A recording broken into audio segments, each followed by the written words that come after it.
सर्वांना तारणाऱ्या प्रेमळ प्रभू येशू ख्रिस्ताच्या नावात सलाम करतो आणि पेंटिकॉस दिनानंतर असलेल्या दुसऱ्या रविवारच्या उपासनेमध्ये आपणा सर्वांचं स्वागत करतो।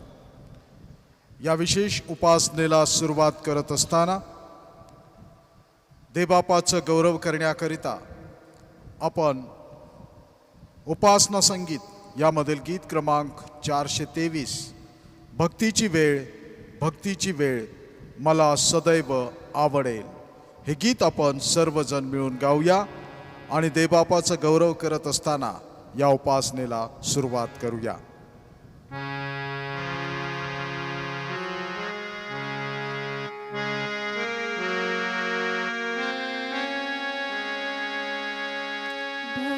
भक्तीची वेळ भक्तीची वेळ मला सदैव आवडेल मी टाकी चिंता सगळी वजाई बापा जवळी ती संकटाच्या समयी देईल शक्ती हृदयी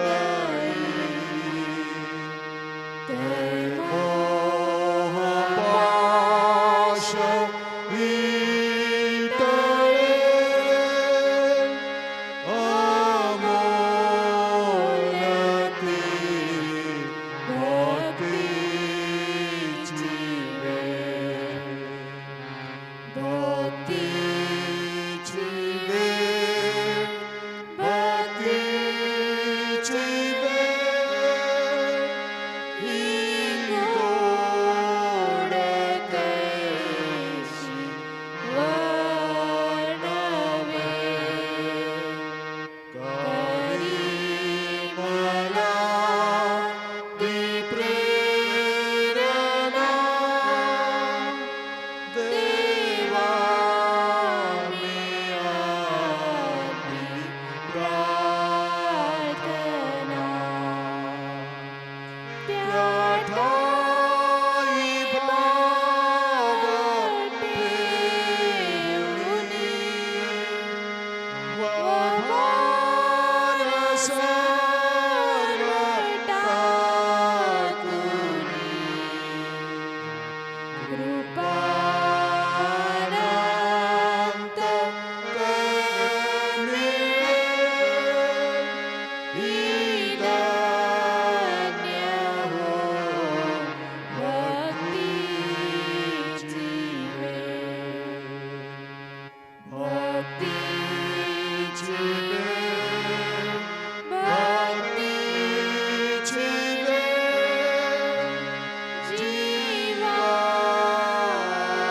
जीवाधार लीला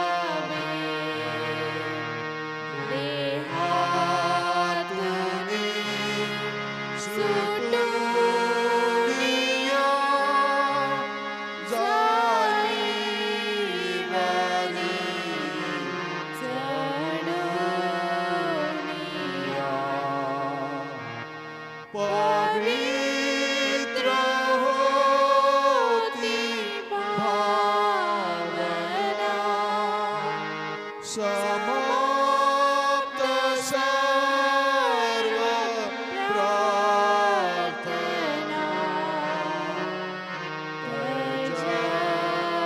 जयकार हो गरजे सफल भक्तीची वेळ भक्तीची वेळ भक्तीची वेळ देवात्मा आहे आणि त्याच्या उपासकाने त्याची उपासना आत्म्याने व खरेपणाने केली पाहिजे. प्रार्थना करूया. हे कृपाळू परमेश्वर देव बापा, मागील सप्ताहभर तू आम्हाला सांभाळलेला आहेस. तुझी कृपा, तुझं मार्गदर्शन, तुझं सामर्थ्य, तुझं संरक्षण आणि आरोग्य तू आम्हाला दिलेलं आहेस. या तुझ्या सर्व दयेबद्दल आम्ही मनापासून तुझी उपकार स्तुती करीतो. नवीन सप्ताहामध्ये पदार्पण करत असताना तुझ्या याच कृपेची, सामर्थ्याची, संरक्षणाची, आरोग्याची आणि मार्गदर्शनाची अपेक्षा आम्ही तुझ्याकडून करतो. हे कृपाळू परमेश्वर दे बापा, गत सप्ताहाप्रमाणे नवीन सप्ताहामध्येही तुझी कृपा आम्हा सर्वांकरता नवी कर. यूट्यूबच्या माध्यमातून या पवित्र भक्तीमध्ये सहभागी झालेल्या सर्व तुझ्या लेकरांना तुझा आशीर्वाद आणि कृपा दे.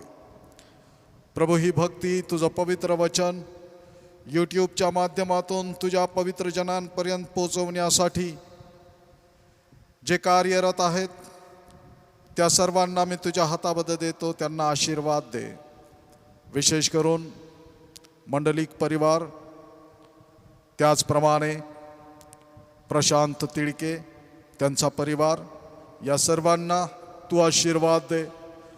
कारण तुझं बहुमोल वचन तुझ्या लोकांच्या पर्यंत पोहोचवण्यासाठी हे सर्व कार्यरत आहेत. प्रभू, या भक्तीचा ताबा तू आपल्या हातामध्ये घे. जे काही तू आमच्याशी वचनाद्वारे बोलणार आहेस ते समजणारं अंतःकरण आणि मन तू आम्हाला दे. पुढील सर्व भक्ती आम्ही तुझ्या हातामध्ये समर्पित करतो. येशू ख्रिस्त आमचा प्रभू याच्याद्वारे, आमेन. पेंटिकॉस्ट दिनानंतरचा असलेला दुसरा रविवार, यासाठी असलेली सार प्रार्थना, शास्त्रपाठ, पत्र आणि शुभवर्तमान. प्रार्थना करूया. सर्व समर्थ देवा, तू प्रभू येशू ख्रिस्ताचा पिता आहेस. त्याच्याद्वारे तू आशीर्वादित व धन्य जीवनाचा उत्कृष्ट आदर्श आमच्या पुढे ठेवला आहेस. त्या आदर्शानुसार तू आमची जडणघडण कर.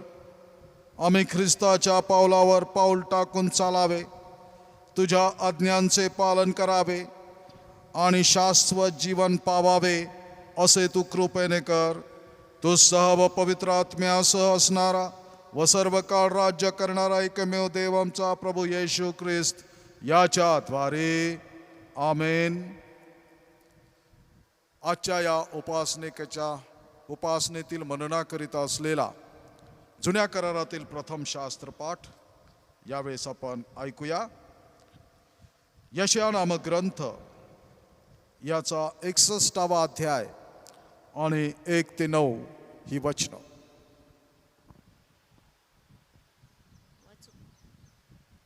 यशाया याचा 61वा अध्याय 1 ते 9 वचनं.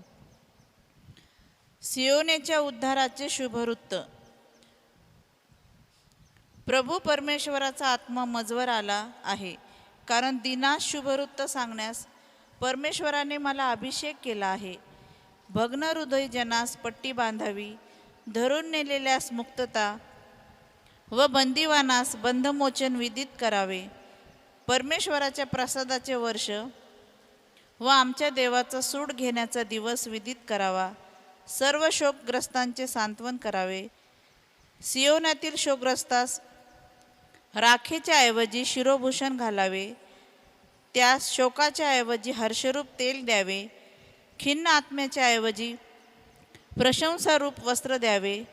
ते अर्थात अशासाठी की परमेश्वराच्या गौरवार्थ त्यास धार्मिकतेचे वृक्ष, परमेश्वराने लाविलेले रोप म्हणता यावे, म्हणून त्याने मला पाठवले आहे. ते पुरातन काळची मोडतोड बांधून काढतील. आपल्या वाडवडिलांच्या वेळची खिंडारे भरून काढतील. उजाड नगरे व पूर्वीच्या पिढ्यांची ओसाड स्थळे पुन्हा वसवतील. परके उभे राहून तुमचे कळप चारतील. परदेशी तुमचे नांगरे व द्राक्षांचे मळे लावणारे होतील. तुम्हास तर परमेश्वराचे याजक असे नाव पडेल. लोक तुम्हास आमच्या देवाचे सेवक म्हणतील. राष्ट्राची संपत्ती तुम्ही भोगाल, त्यांचे वैभव तुम्हास प्राप्त झाल्याचा अभिमान व्हाल. तुमच्या अप्रतिष्ठेचा मोबदला तुम्हास दुप्पट मिळेल. आपल्या उपमर्दाबद्दल मिळालेल्या वतन भागानेच ते आनंद पावतील. असे ते आपल्या देशात दुप्पट वतन पावतील. त्यास सार्वकालिक आनंद प्राप्त होईल. कारण मला परमेश्वराचा न्याय प्रिय आहे. अन्यायाच्या लुटीचा मला वीट आहे. मी त्यांना खात्रीने प्रतिफळ देईल. त्यांच्याशी सार्वकालिक करार करीन. अन्य राष्ट्रात त्यांचा वंश, देशोदेशीच्या लोकात त्यांची संतती प्रख्यात होईल. परमेश्वराने आशीर्वाद दिलेली तीही असे त्यास म्हणणारे कबूल करतील. येथे प्रथम शास्त्रपाठ समाप्त होतो. त्याचप्रमाणे आजच्या मननाकरिता असलेला द्वितीय शास्त्रपाठ पत्ररूपानं आपण ऐकूया. करिंथकरास दुसरे पत्र याचा 6वा अध्याय आणि 3 ते 10 ही वचनं यावेळेस आपण ऐकूया. करिंथकरास दुसरे पत्र 6वा अध्याय 3 ते 10. आम्ही करीत असलेल्या सेवेत काही दोष दिसून येऊ नये म्हणून आम्ही कोणत्याही प्रकारे अडखळण्यास कारण होत नाही. तर सर्व गोष्टीत देवाचे सेवक म्हणून आम्ही आपली लायकी पटवून देतो. फार धीराने, संकटात, विपत्तीत, पेच प्रसंगात, फटके खाण्यात, बंदिवासात, दंग्याधोप्यात, काबड कष्टात, जागरणात, उपवासात, तसेच शुद्धतेने, ज्ञानाने, सहनशीलतेने, ममतेने, पवित्र आत्म्याने, निष्कपट प्रीतीने, सत्याच्या वचनाने, देवाच्या सामर्थ्याने आणि उजव्या व डाव्या हाताकडील नीतिमत्वाच्या शास्त्रज्ञांनी गौरवाने व अपमानाने, अपकीर्तीने व सत्कीर्तीने आम्ही आपली लायकी पटवून देतो.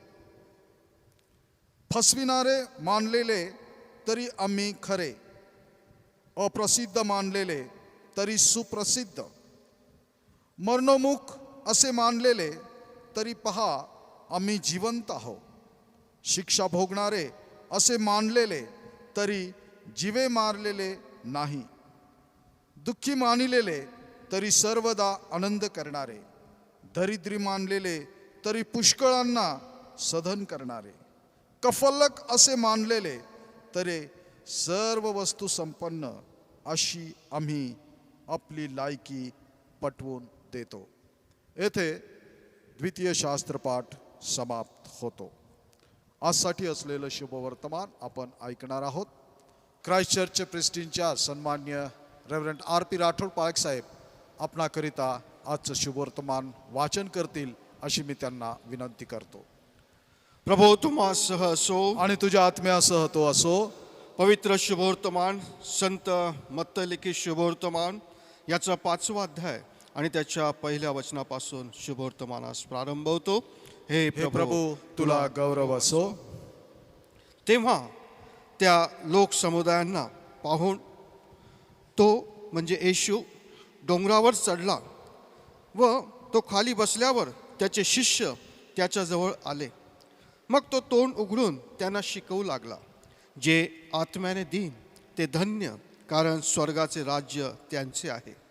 जे शोक करीत आहेत ते धन्य, कारण त्यांचे सांत्वन करण्यात येईल. जे सौम्य ते धन्य, कारण ते पृथ्वीचे वतन भोगतील. जे नीतिमत्वाचे भुकेले व तहानेले ते धन्य, कारण ते तृप्त होतील. जे दयाळू ते धन्य, कारण त्यांच्यावर दया होईल. जे अंतःकरणाचे शुद्ध ते धन्य, कारण ते देवाला पाहतील. जे शांती करणारे ते धन्य, कारण त्यांना देवाची मुले म्हणतील. नीतिमत्वाकरिता ज्यांचा छळ झाला आहे ते धन्य, कारण स्वर्गाचे राज्य त्यांचे आहे. माझ्यामुळे जेव्हा लोक तुमची निंदा व छळ करतील आणि तुमच्या विरुद्ध सर्व प्रकारचे वाईट लबाडीने बोलतील, तेव्हा तुम्ही धन्य.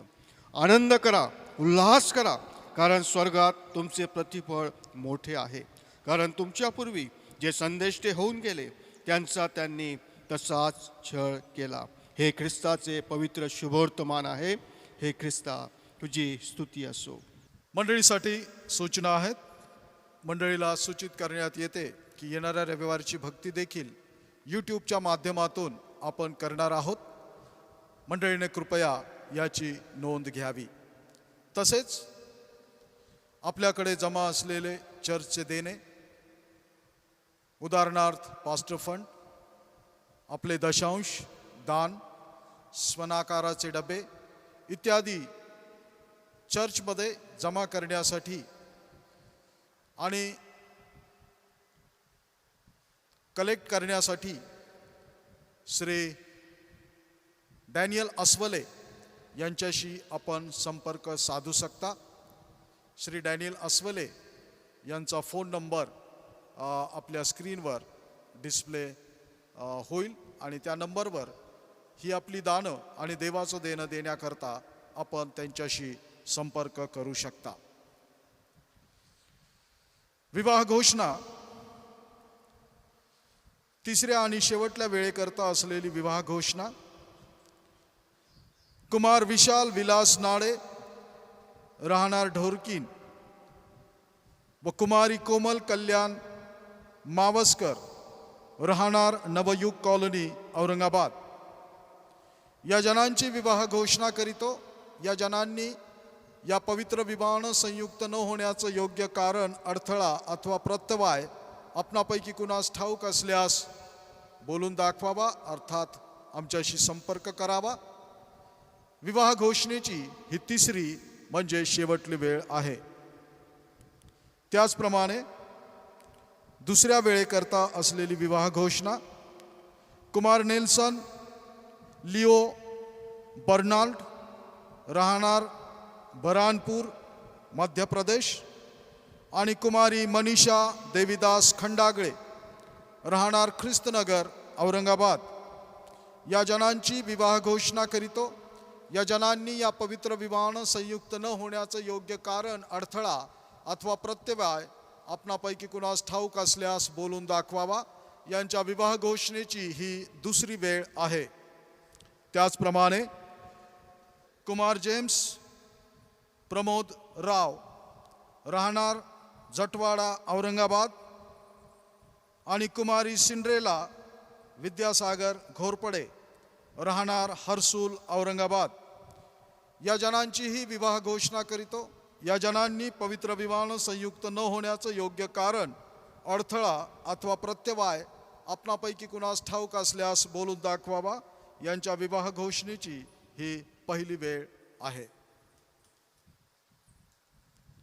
पुन्हा एक वार या उपासनेमध्ये आपणा सर्वांचं स्वागत करतो आणि पेंटिकॉस्ट दिनानंतरच्या या दुसऱ्या रविवारसाठी चर्च ऑफ नॉर्थ इंडियानं जे थीम आपल्याला दिलेलं आहे त्या थीमकडे थोडा वेळ तुमचं लक्ष केंद्रित करू इच्छितो.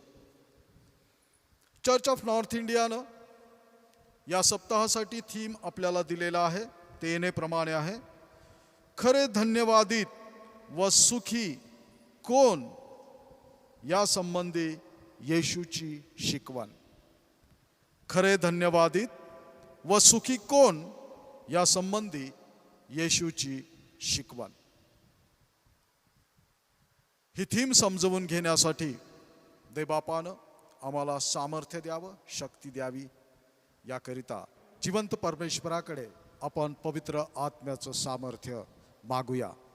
कारण बायबल म्हणतं, बलानं नव्हे, पराक्रमानं नव्हे, तर माझ्या आत्म्याने कार्यसिद्धी होईल. प्रार्थना करूया. पवित्र आत्मा आ, मुझे ले जाओ यीशु के चरणों में. पवित्र आत्मा आ. स्थिर होऊया, डोळे बंद करू, हात जोडून ही प्रार्थना गायन रूपानं परमेश्वराकडे सादर करू.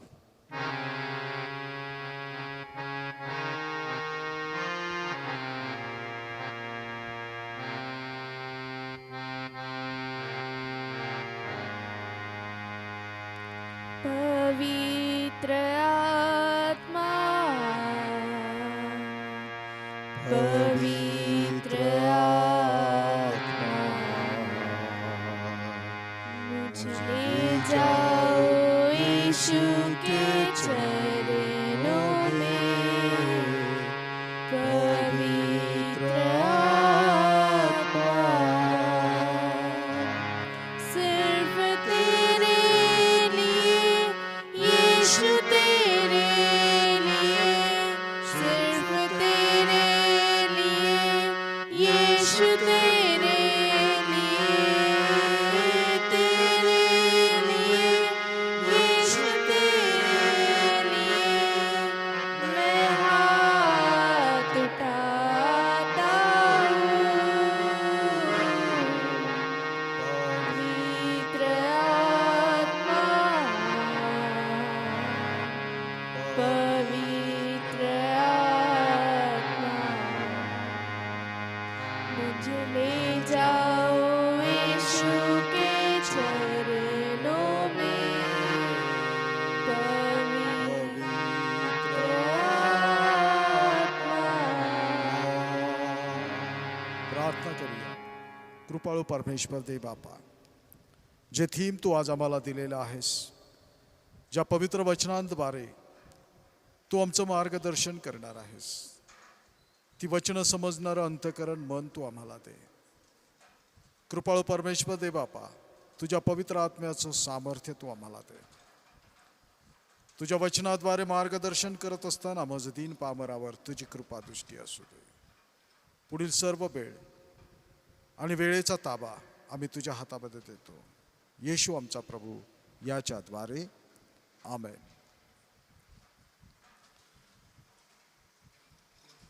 चर्च ऑफ नॉर्थ इंडियानं दिलेलं थीम आणि त्याचा विचार करत असताना वाचन केलेली शास्त्रपाठ आम्ही यावेळेस थोडा वेळ मनन आणि चिंतनाकरिता घेणार आहोत. थीम आहे खरे धन्यवादित व सुखी कोण या संबंधी येशूची शिकवण. खरे धन्यवादित आणि सुखी या जगामध्ये कोण आहे या संबंधीचं येशूनं केलेलं मार्गदर्शन किंवा येशूनं दिलेलं शिक्षण. सुखी कोण असा जर प्रश्न केलाच तर त्याची विविध उत्तरं येतील.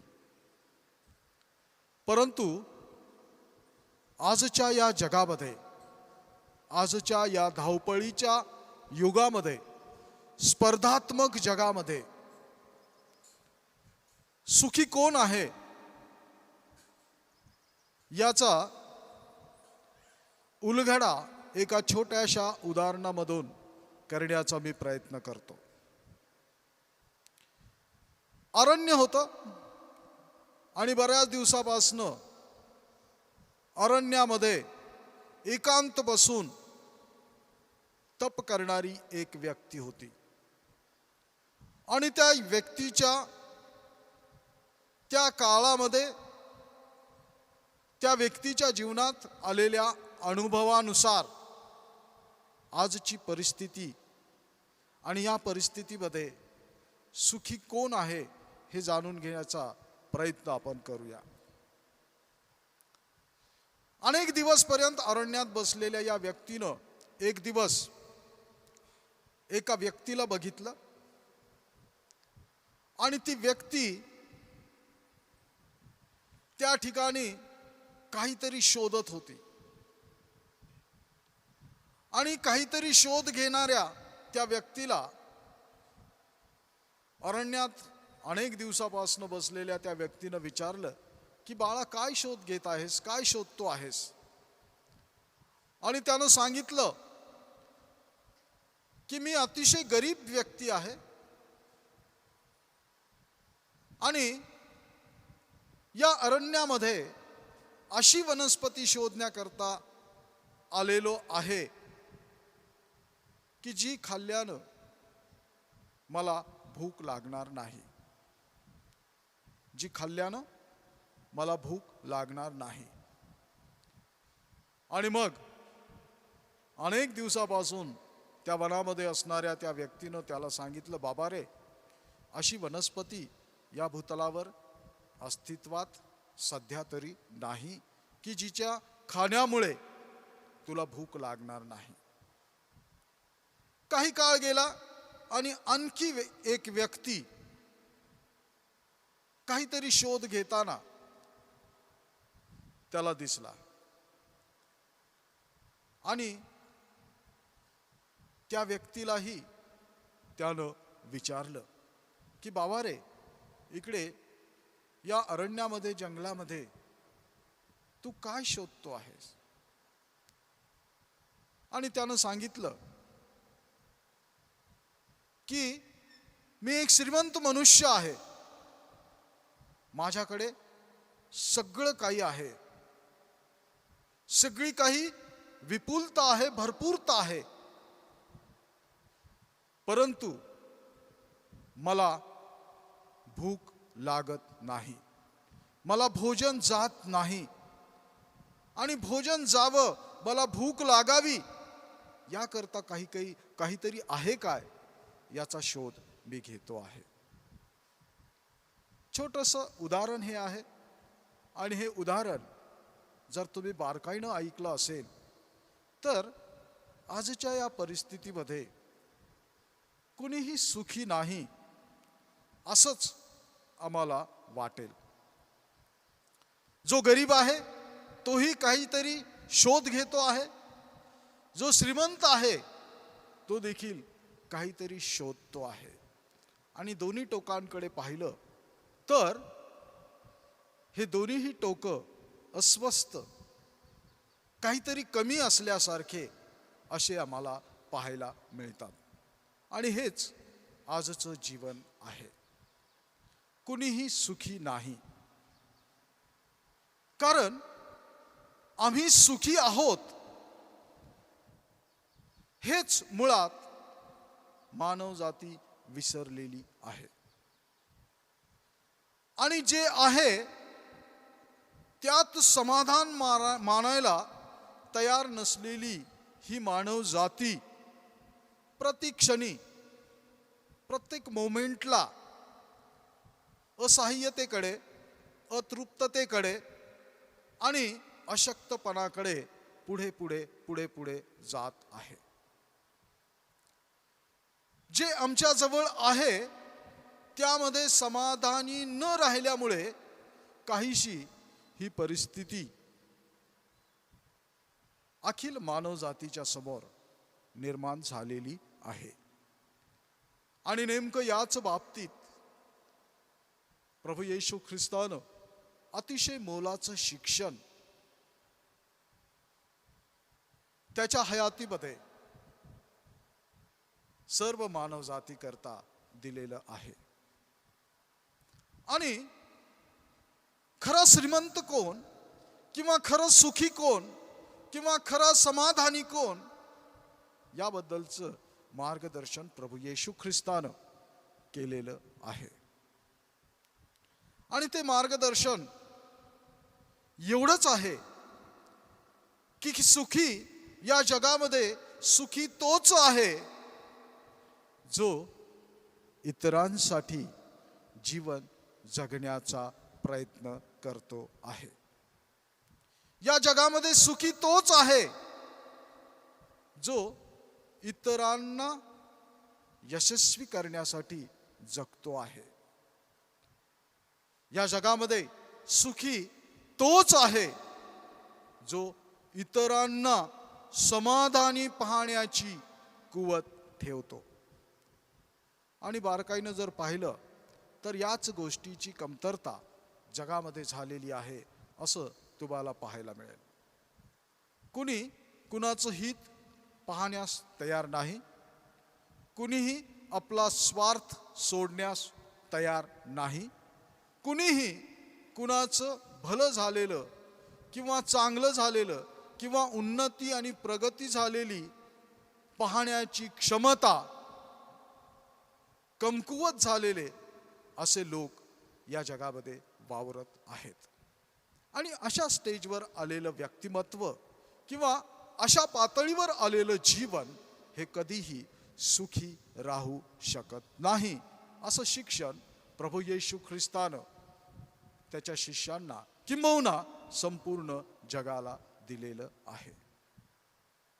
प्रभूने हेच सांगितलेलं आहे की आमचं समाधान, आमचं सुख हे इतरांच्या जीवनामध्ये दडलेलं आहे. जे आम्ही शोधतो आहे ते अगोदर इतरांच्या जीवनामध्ये देण्याचा प्रयत्न आम्ही करणं गरजेचं आहे. आणि नेमकं याच ठिकाणी चुकत असलेल्या पिढीला हा मौल्यवान संदेश येशू ख्रिस्तानं दिलेला आहे की आम्ही जर सुखी जीवनाची अपेक्षा करतो आहोत तर आम्हाला अगोदर आपल्या शेजाऱ्याला, आपल्या परिचिताला, आपल्या अपरिचिताला सुखी करण्याचा प्रयत्न करायचा आहे. आणि त्या सेवेनंतर आपल्याला खरं सुख, खरी श्रीमंती, खरी धन्यता लाभणार आहे. धन्य होण्याचे, सुखी होण्याचे किंवा आशीर्वादित होण्याचे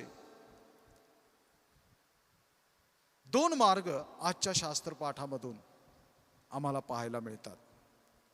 आजसाठी असलेलं स्तोत्र क्रमांक 119 आणि त्याचं पहिलं आणि दुसरं वचन जर तुम्ही ऐकलं तर त्यामध्ये आजच्या या परिस्थितीमध्ये धन्य कोण आहेत त्याबद्दल सांगण्याचा प्रयत्न स्तोत्रकर्त्याला केलेला आहे. कृपया वाचन करा. जे आपले वर्तन चोख ठेवून परमेश्वराच्या नियमशास्त्राप्रमाणे चालतात ते धन्य. जे त्याचे निर्बंध पाळून अगदी मनापासून त्याचा शोध करीतात ते धन्य. व्यक्तिमत्व, सुखी व्यक्तिमत्व हे आहे असं पवित्र बायबल सांगतं की जे व्यक्तिमत्व सुज्ञतेने राहून, चांगुलपणानं राहून, देवाच्या आज्ञा पाळून, आपला जीवनक्रम चोख राखून देवाचा शोध करण्याचा प्रयत्न करतं ते व्यक्तिमत्व अगदी धन्य किंवा आशीर्वादित आहे. अर्थात देवाची आज्ञा पाळणं आणि देवाची आज्ञा हीच आहे की जशी आपणावर तशी आपल्या शेजाऱ्यावर प्रीती कर. जसं स्वतःचं सुख तू इच्छितोस, जसं स्वतःचं समाधान तू इच्छितोस, जशी स्वतःची समृद्धी तू इच्छितोस, जसं स्वतःचं संरक्षण तू इच्छितोस, तसल्याच प्रकारच्या इच्छा तू आपल्या शेजाऱ्याच्या बाबतीत धर. त्याला सुज्ञतेचं जीवन असं आपण म्हणू शकतो. आणि सुज्ञतेचं जीवन ही एक प्रकारची सेवा आहे. आणि याच सेवेवर आमचं खरं सुखी जीवन आधारलेलं आहे. आम्ही देवाच्या आज्ञा पाळाव्या, त्याचा शोध घ्यावा आणि आम्ही आमचं जीवित क्रम शुद्ध आणि पवित्र राखावं, देवाच्या आज्ञेनुसार ते जगावं. याच जीवनाला धन्यता प्राप्त होऊ शकते. नसता आजच्या परिस्थितीमध्ये श्रीमंतही परेशान आहे आणि गरीबही त्रासलेला आहे. सुख कुठेही दिसायला तयार नाही.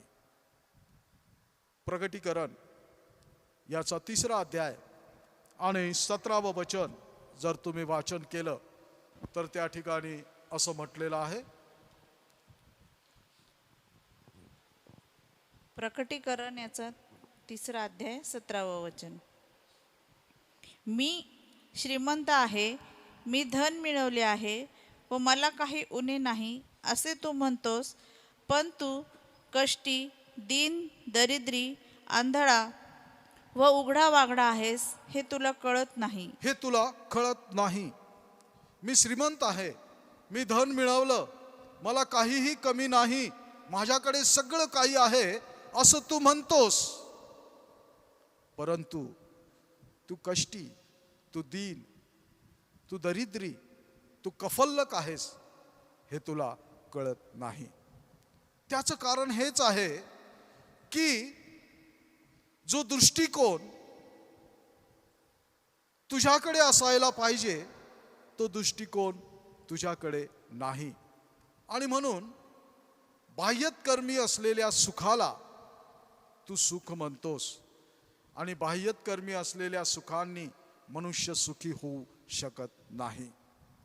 मी जर श्रीमंत आहे तर माझा शेजारी, माझा परिचित, माझा अपरिचित हाही श्रीमंत व्हावा ही इच्छा असणं, अर्थात सुखी जीवनाचा पहिली स्टेप ती आहे, पहिली पायरी ती आहे. मी निरोगी आहे तसं माझ्या शेजाऱ्यानं, माझ्या परिचितानं, माझ्या अपरिचितानं निरोगी राहावं. मी सुरक्षित आहे तसं इतरांनीही सुरक्षित राहावं. ही भावना ही आमच्या जीवनाला श्रीमंती प्रदान करून देणारी भावना आहे किंवा आमच्या जीवनाला धन्यता प्राप्त करून देणारी भावना आहे. आणि हीच भावना प्रभू येशू ख्रिस्तानं त्याच्या जीवनामधनं आमच्यासाठी ठेवलेली आहे. यशया नामक ग्रंथ याचा 61वा अध्याय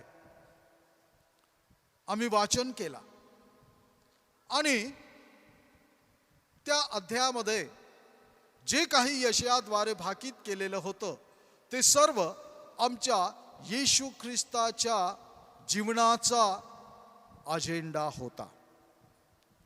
आणि त्याच अजेंड्याचं पालन करून येशू ख्रिस्तानं त्याचं जीवन व्यतीत केलं आणि त्याच अजेंड्यानुसार आम्ही जीवन क्रम चालवून आमचं जीवन सुखी, आशीर्वादित आणि धन्य करून घ्यावं अशी त्या प्रभू येशू ख्रिस्ताची इच्छा आहे.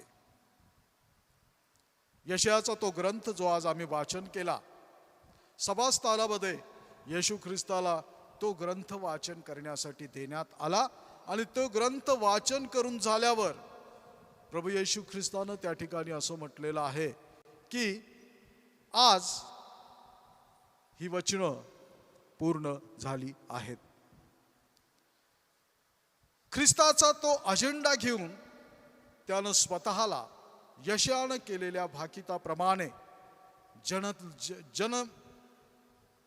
जनधारेमध्ये झोकून दिलं आणि जनसेवेसाठी त्यानं हा अजेंडा स्वीकार केला, स्वीकृत केला आणि त्या अजेंडेनुसार येशू जगला. आणि बारकाईने जर ती वचनं वाचली तर येशूचा अजेंडा हा फक्त परहितासाठीच होता. त्याचं वैयक्तिक हित त्यामध्ये कुठेच तुम्हाला आढळणार नाही. तुम्ही बारकाईनं ती वचनं वाचा. परहितासाठी असलेलं जीवन हेच जीवन सुखी, आनंदी, भरभराटीचं असं होऊ शकतं असं येशू ख्रिस्तानं जणू काय तो अजेंडा स्वीकारून तुम्हा करता आणि माझ्या करता त्याचं जीवन उदाहरण म्हणून ठेवलेलं आहे. प्रभूच्या जीवनातनं बारकाईनं जर तुम्ही पाहिलं तर येशूच्या जीवनामध्ये त्याग, बलिदान यांच्याखेरीज तुम्हाला काहीच आढळणार नाही. प्रीती आणि सहनशीलता, नम्रता याच्याखेरीज तुम्हाला काहीच आढळणार नाही. आणि हेच गुण, हेच गुणधर्म, हेच स्वभाव अखिल मानव जातीला आनंदी जीवन देण्यास कारणीभूत ठरू शकतात. येशू ख्रिस्ताचे हेच स्वभाव आम्हाला धन्य करण्यास, आमचं जीवन आशीर्वादित करण्यास कारण ठरू शकतात. परंतु नेमकं त्याग, बलिदान, निस्वार्थीपणा, प्रीती या गोष्टी हळूहळू मानवी जीवनातून कमी होत चाललेल्या आहेत. आणि मनुष्य स्वार्थी बनत चालल्यानं त्याला सतत दुःखांचा, अपयशाचा सामना करावा लागत आहे. अशा एकसारखं निराश होणाऱ्या, अडचणीमध्ये आणि समस्येमध्ये सापडणाऱ्या जीवनाचा सामना करत असताना किंवा जीवन जगत असताना आज प्रभू येशू ख्रिस्तानं सांगितलेला हा मार्ग आपण स्वीकारण्याचा प्रयत्न करूया.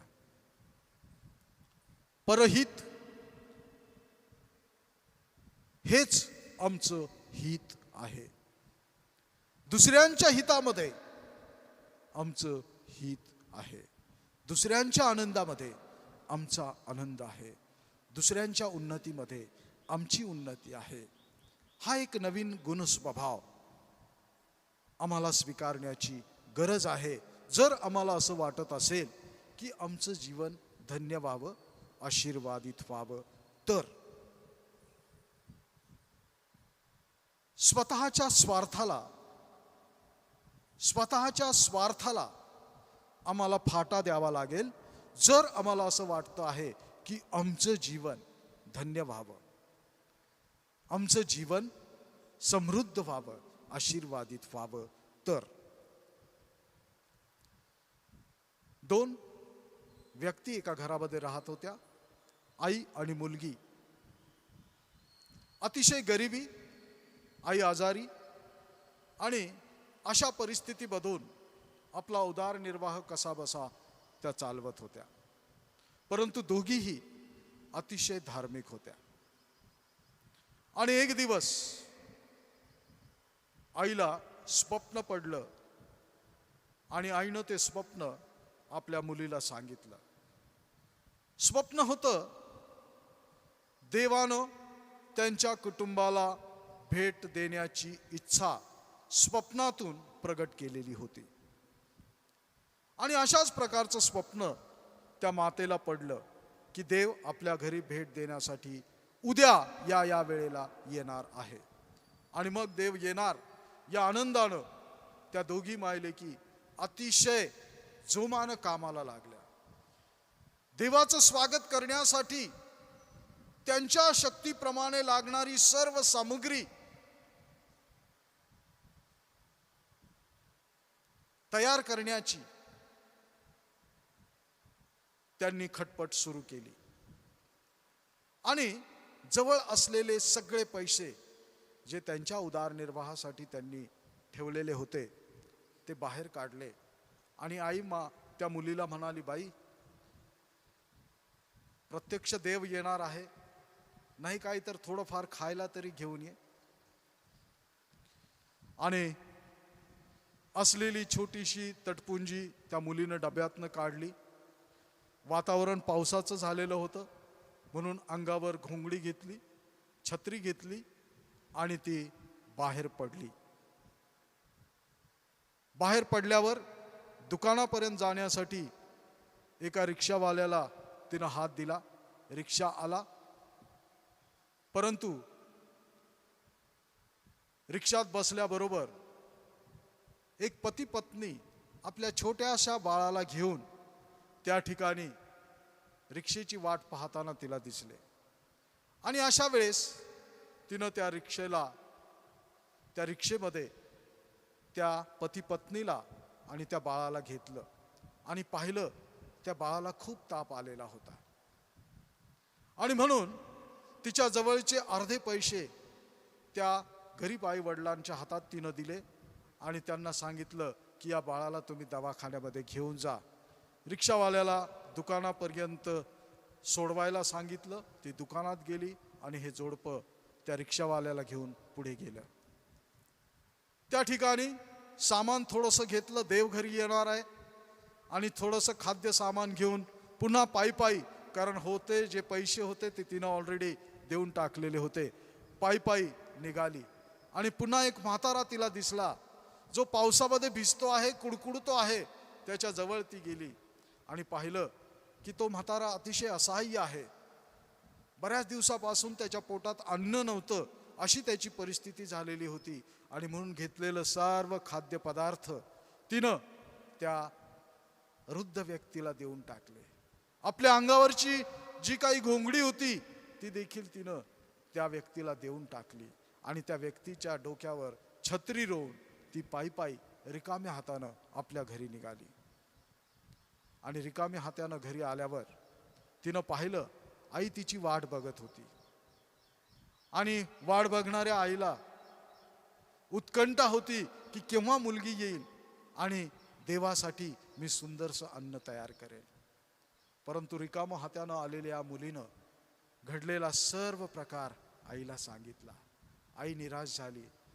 निराश होऊन दोघेही बसले आणि तेवढ्यात दारावर थाप आली आणि आवाज आला की मी तुम्हाला सांगितल्याप्रमाणे माझ्या वेळेमध्ये आलेलो आहे, मी देव आहे. दार उघडलं. दारामध्ये कोणीही नव्हतं, परंतु संभाषण मात्र त्या दोघींशी होत होतं.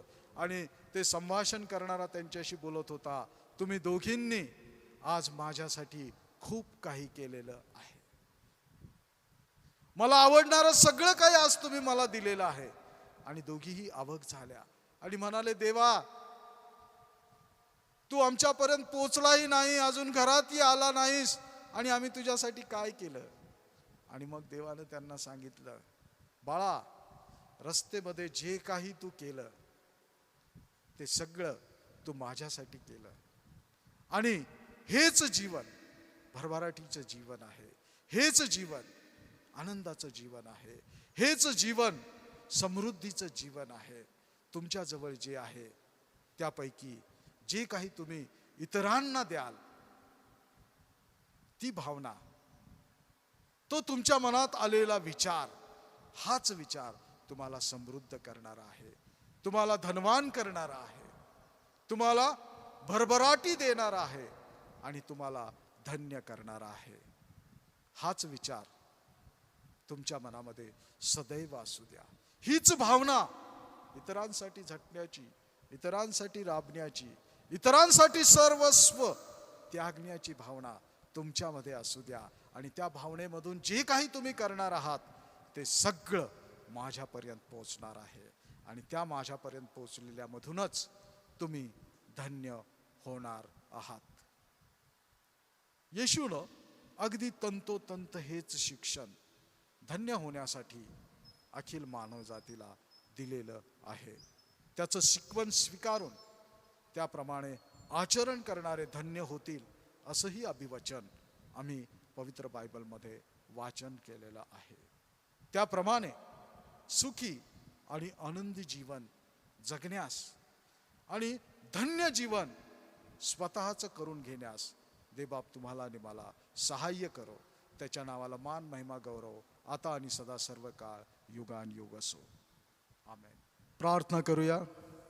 हे कृपाळू परमेश्वर दे बापा, अखिल विश्व तुझी निर्मिती आहे आणि हे संपूर्ण विश्व आज एका विशिष्ट आजाराचा सामना करत आहे. प्रभू, या व्हायरसपासून अखिल विश्वाला तू संरक्षण दे. अखिल विश्वामध्ये जी अस्थिरता निर्माण झालेली आहे, स्थिरता कर. आमचे सर्व राज्यकर्ते, राष्ट्रपती, पंतप्रधान, सर्व स्टेट्स, त्यांचे मुख्यमंत्री, मंत्रिमंडळ या सर्वांना आरोग्य दे. सर्व जे कोविड-19 या विषाणूपासून प्रादुर्भावित झालेले आहेत त्या सर्वांना तुझं आरोग्य दे. त्यांची सेवा करणारे सर्व वैद्यकीय अधिकारी, वैद्यकीय यंत्रणा या सर्वांना तुझं सुरक्षा दे.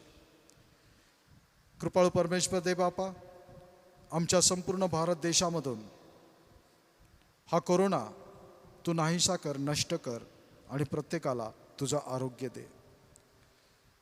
आमचा मराठवाडा धर्मप्रांत, आमचे बिशप, कार्यकारिणी या सर्वांना आरोग्य दे, सामर्थ्य दे. सर्व मंडळातील सर्व लहान थोर सभासद, विशेष करून बालकं आणि वडीलधारेजन या सर्वांना या विशिष्ट दिवसांचा सामना करत असताना तुझी शक्ती आणि सामर्थ्य दे. हे प्रभो, आम्हा सर्वांच्या चुकांची, अपराधांची क्षमा कर आणि या वैश्विक संकटापासून तू आम्हाला मुक्त कर अशी प्रार्थना करतो. सर्व प्रार्थना आणि विनंत्या आमचा धन्य तारक प्रेमळ प्रभू येशू ख्रिस्त याच्या पवित्र आणि थोर नावात करतो म्हणून तू ऐक. आमेन. हे आमच्या स्वर्गातील बापा, तुझे नाम पवित्र मानिले जाओ, तुझे राज्य येऊ, जसे स्वर्गात तसे पृथ्वीवरही तुझ्या इच्छेप्रमाणे हो. आमची रोजची भाकर आज आम्हास दे, जशी आम्ही आमच्या अपराधाची क्षमा करतो तशी तू आमच्या अपराधांची क्षमा कर. आणि आम्हास परीक्षेत आणू नकोस, तर आम्हास वाईटापासून सोडव, कारण की राज्य, सामर्थ्याने गौरव ही सर्व का तुझीच आहेत. आमेन. आणि आता देव जो बाप, देव जो पुत्र आणि देव जो पवित्र आत्मा याची सहभागिता तुम्हास आता आणि सदा सर्व काळ युगान सो. आमेन. सर्वांना सलाम. घरातच राहा, सुरक्षित राहा, आपली आणि आपल्या कुटुंबाची काळजी घ्या. देवबाप तुम्हाला आशीर्वाद देव.